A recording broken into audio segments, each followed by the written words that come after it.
रात 3:23 बजे केनिची की आंख अपने आप खुल गई। कमरे की दीवारों पर निंजा के खून से बने निशान थे।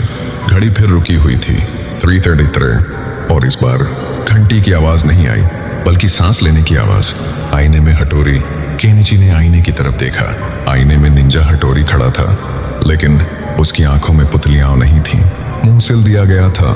घंटी उसकी गर्दन के अंदर धंसी हुई थी। आईने वाला हटोरी बोला, अब भागने का समय खत्म। आईना फट गया। शिंजो की वापसी। फर्श से काला हाथ निकला, फिर दूसरा, और फिर शिंजो बाहर आया, लेकिन वह उल्टा खड़ा था। उसकी गर्दन 180 डिग्री मुड़ी हुई। भैया, अब मेरी ट्रेनिंग पूरी हो गई। उसके कदम पड़ते ही फर्श पर चेहरे उभरने लगे। शिशिमारू का भूत। दरवाजा अपने आप खुला। शिशिमारू आया, लेकिन उसका आधा शरीर धुएं में बदल चुका था। वह भौंका नहीं, उसके मुंह से बस यही निकला, मत बचाओ। उसकी आंखों से काले कीड़े गिरने लगे। यूमेको का खेल। यूमेको झूले पर बैठी थी।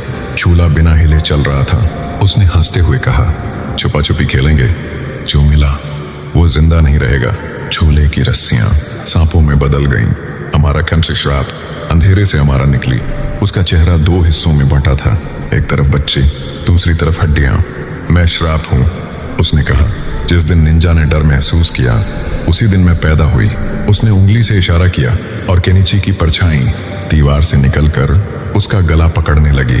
निंजा हटोरी, अंतिम सत्य। अंधेरे से असली हटोरी आया, लेकिन अब वह इंसान नहीं था। उसका शरीर टांकों से जुड़ा था। घंटी दिल की जगह धड़क रही थी।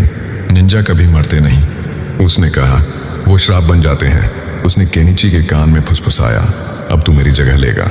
अंत या शुरुआत? सुबह घर खाली था। केनिची कहीं नहीं मिला, बस उसकी डायरी मिली। अगर तुम यह पढ़ रहे हो तो अगला निंजा तुम हो। और रात 3:33 बजे आज भी किसी न किसी घर में निंजा घंटी नहीं बजती, धड़कती है।